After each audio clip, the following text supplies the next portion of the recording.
afternoon, and thank you for your company as always with us on African News 24 Television, your premier source for timely updates from across the continent and beyond. I'm Timothy Crown at DRBB, bringing you the latest developments in politics, sports, entertainment, and more. We begin in Lagos State, Nigeria's commercial nerve center, where a tanker in APAPA has overturned at the Liverpool Bridge inward Mile 2. The incident has resulted to a gridlock around the axis. A video from our eyewitness shows some locals scooping fuel from the diesel tanker, whose content is pouring from a suspended position on the bridge. In a message from his X account, the Lagos State Traffic Management Agency last month notes that the diesel is spreading on the bridge due to a damaged tank and that men of the Nigerian police force have been notified of the situation.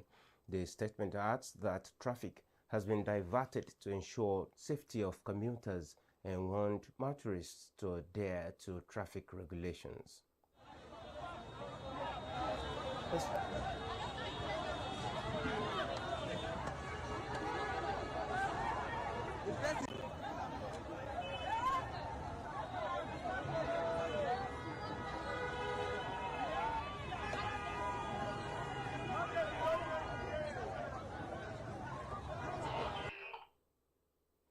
Let's shift our attention to security. The Nigerian Army has dismissed reports suggesting mutiny or unrest among its personnel, calling them false and based on anonymous, unverifiable sources. It stressed that mutiny is a serious offense and contrary to the discipline and professionalism of the Army. The Army said soldiers are trained to channel complaint through internal military procedures, not public platforms. It also clarified that promotion increments do not represent total earnings, noting that military pay includes salaries and various allowances. The Army added that it is working with the government to improve troop welfare and urged the public to rely on official sources for accurate information. The Nigerian Air Force has neutralized more than 40 terrorists during coordinated air operations in part of Borno State, northeast Nigeria. The operations were carried out in the Azur and Musaram areas by the air component of Operation Adinkai, following credible intelligence and in close coordination with ground troops. This was disclosed in a statement by the NAV Director of Public Relations and Information, Commodore Ehime Ejodame. According to Ejodame, the first operation took place in the early hours of January the 16th, when NAV aircraft responded swiftly to a distress call from troops engaged with fleeing terrorists in Azur. He said surveillance revealed the terrorists attempting to regroup under nearby tree cover, prompting precise and repeated airstrikes that successfully neutralized several of them. Ejodame noted that post-strike assessments and feedback from ground forces, local authorities, and community sources confirmed a major reduction in terrorist activity in the area and a return of relative calm. He added that a day earlier, on January the 15th, NAV Air Assets carried out a separate air interdiction mission at Musaram in the Tonbond area after the intelligence report indicated that terrorists were gathering in canoes to launch attacks along the Baga and Fish Dam axis. On arrival, the aircraft reportedly sighted about 10 canoes carrying over 40 suspected terrorists who were engaged in multiple passes, throwing their formation into disarray. And back here in Lagos State, the police command has unveiled a new closed-circuit television CCTV surveillance center as part of efforts to strengthen security through technology-driven policing across Lagos Island and surrounding areas. The development was confirmed by the command's spokesperson, Abimbola Adebisi, in a statement. According to Adebisi, the Lagos State Commissioner of Police, Olondare Jimoh, officially activated the surveillance center on Wednesday in Lagos. She explained that the modern digital facility was built and fully equipped by the federal government through the Ministry of Works under the supervision of the minister, David Umahi. RDBC said the center enables real-time monitoring of strategic locations, including the Third Mainland Bridge, nearby waterways, and other key areas on Lagos Island, with the aim of preventing crime before it happens. She added that 2 operational vehicles were recently handed over to the command to support rapid response to security situations. According to her, the CCTV center, which also serves as Control Room 5, operates round the clock with well-trained officers to ensure swift, intelligence-led policing across the state. The police spokesperson urged residents to remain vigilant and work closely with the police by reporting suspicious activities through the command's emergency lines. She noted that the initiative reflects the police command's commitment to adopting modern technology to protect lives and property in Lagos. From security to the courts, the president of the Court of Appeal, Justice Monica Dongbang Mensem, has announced that 360 appeals will be heard during a special one-week court session in Lagos.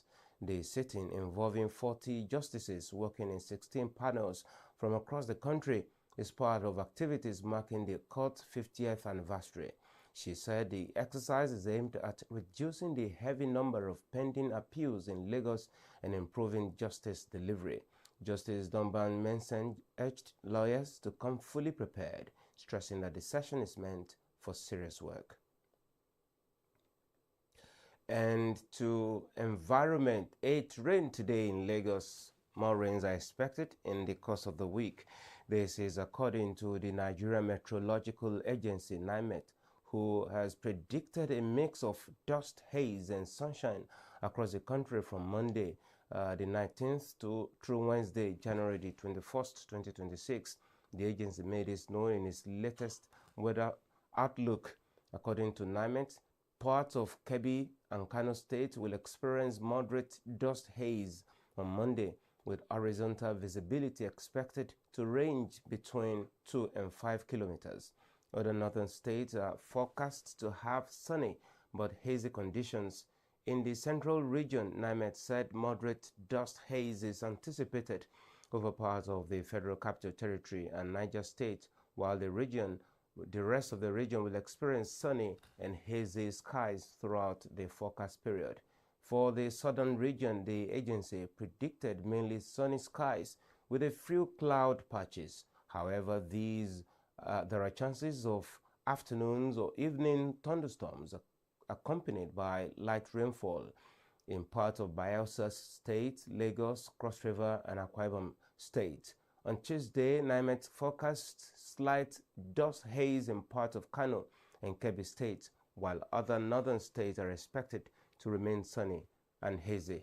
The central region is expected to experience sunny and hazy conditions with isolated thunderstorm possible in part of Plateau State later in the day. In the southern states, sunny skies with cloud patches are expected, with possible afternoon or evening thunderstorm and light rain in part of Ogun, Ondo, Edo, Bayelsa, Rivers, Lagos, Cross River, and Akwa Ibom State. For Wednesday, NiMet predicted sunny and hazy skies in both the northern and central regions. In the south, the agency forecast sunny skies with few clouds, alongside possible afternoon or evening thunderstorm with light rainfall in part of Oyo, Ogun, Ondo, Edo, Bayelsa, River, Lagos, Delta, and Cross River States, as well as Akwa Ibom. NiMet advised the public to take precautions as dust particles remain in suspension, warning that people with respiratory conditions should be especially careful.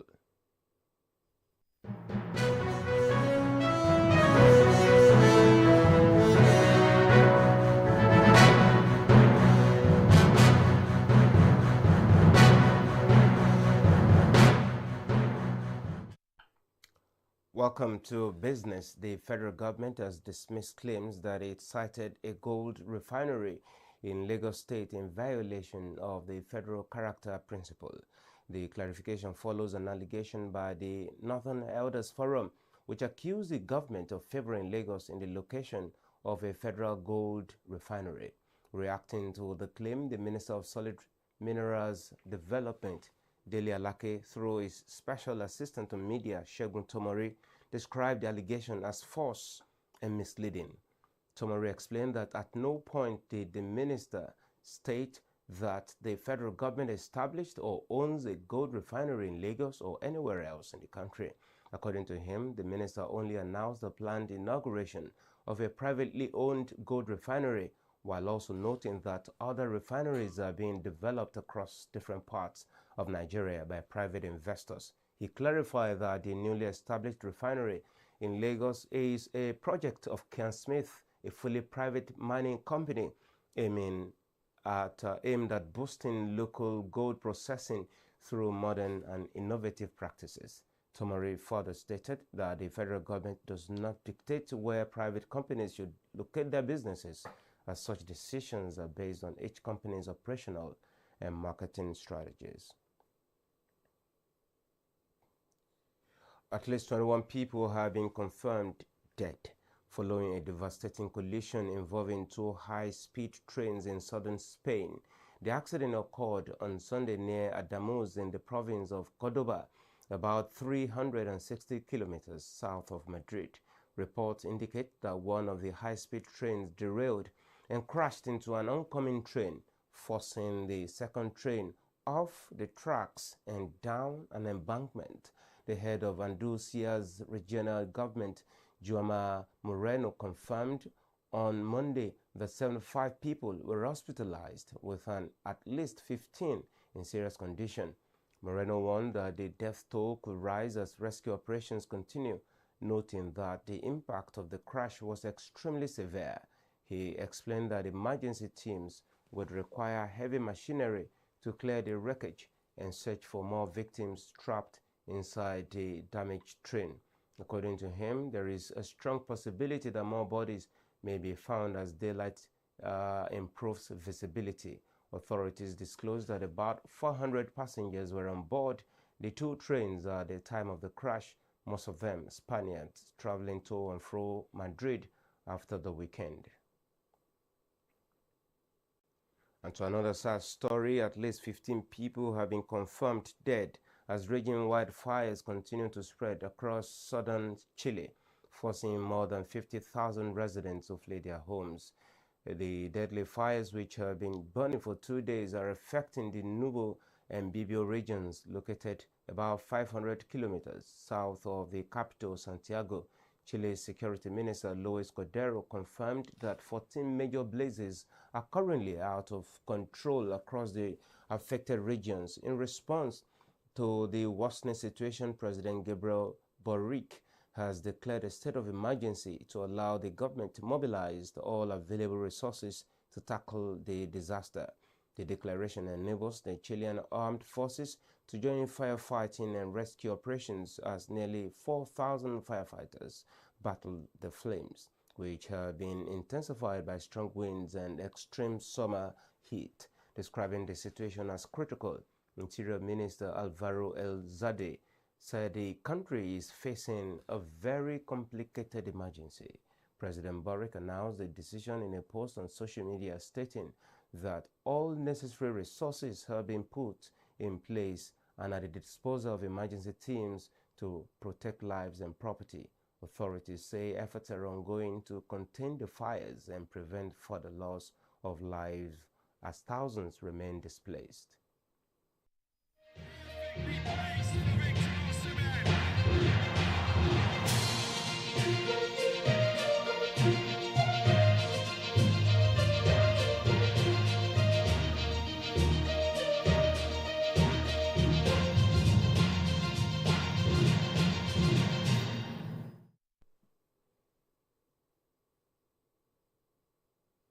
Welcome to sports.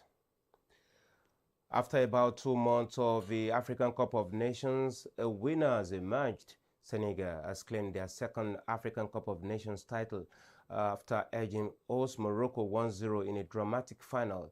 The match was decided 3 minutes into extra time when Pape Gueye unleashed a superb left-footed strike from the edge of the box, leaving the home crowd in Rabat stunned.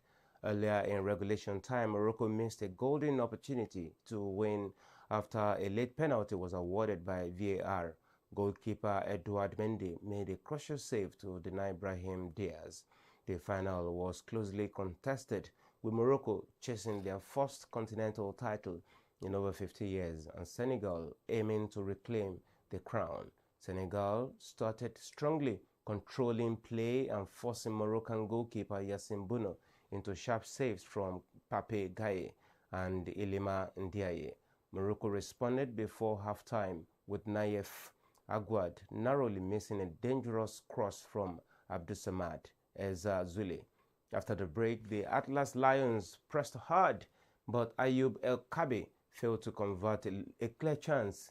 Senegal threatened on the counter-attack and came close in the 89th minute, with Bono producing a fine save to deny substitute Ibrahim Mbaye. Extra time proved decisive as Sadio Mane's clever pass released Pape Gaye, who calmly and powerfully beat Bono to secure victory for Senegal. The triumph cements Senegal's status among Africa's football elite, bringing home their second AFCON title. Still on AFCON, FIFA President Gianni Infantino has condemned the chaotic scenes that followed the African Cup of Nations final, describing the incident as unacceptable.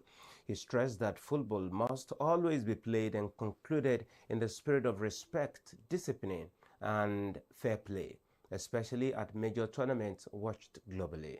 Infantino noted that actions which disrupt the flow or integrity of the game damage the image of African football and set a poor example for fans and young players. While praising the overall organization of the tournament, he said CAF's disciplinary bodies are expected to review the incident and take appropriate action to protect the credibility of the competition.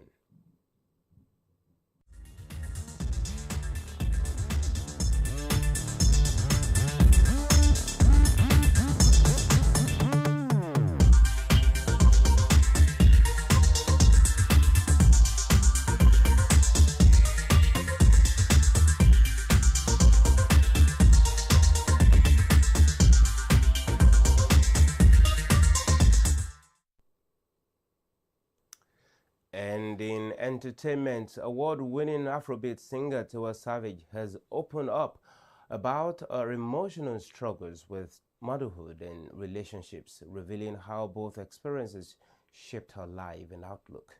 In a recent interview with content creator Kote Iyo, the singer disclosed that she initially struggled to bond with her son Jamil after his birth in 2015 because she had always hoped for a daughter.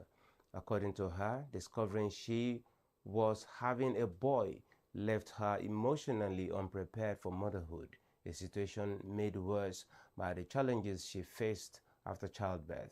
Savage explained that postpartum changes deeply affected her mental state as her body did not return to shape quickly, leading to the loss of a major endorsement deal. She recalled being turned away from a Pepsi campaign because of her appearance after giving birth, an experience that left her frustrated and emotionally drained. According to the singer, these personal experiences have shaped her parenting style, especially in teaching her son how to treat women.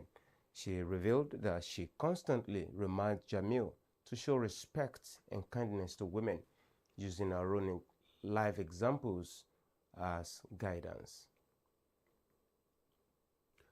In other news, Senator Ned Nwoko, representing Delta North, has clarified the circumstances surrounding the arrest of Antoinette Ezegbu, popularly known as Anne, a friend of his estranged wife, Regina Daniels.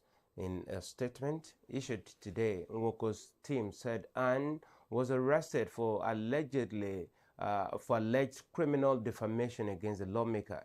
The statement noted that Anne had publicly claimed that Nwoko physically assaulted his wife, Leila Nwoko, causing a miscarriage, allegations the senator's office described as entirely false. The statement added that Anne was also implicated in the procurement of an illegal abortion for Regina Daniels during her marriage to Nwoko, a matter previously referenced publicly by Regina herself. According to the senator's team, Anne's arrest followed a social media post in which she allegedly issued threats, made derogatory remarks, and repeated defamatory accusations against Leila and Morocco. That's the much you can take at this hour. You can follow us for more updates on these stories and others on our social media platforms, and you can visit our website at africanews24.ng. You can as well follow us on all our social media platforms to stay informed and ahead. I am Timothy Crown at Deribigbe. See you at 6. Good afternoon.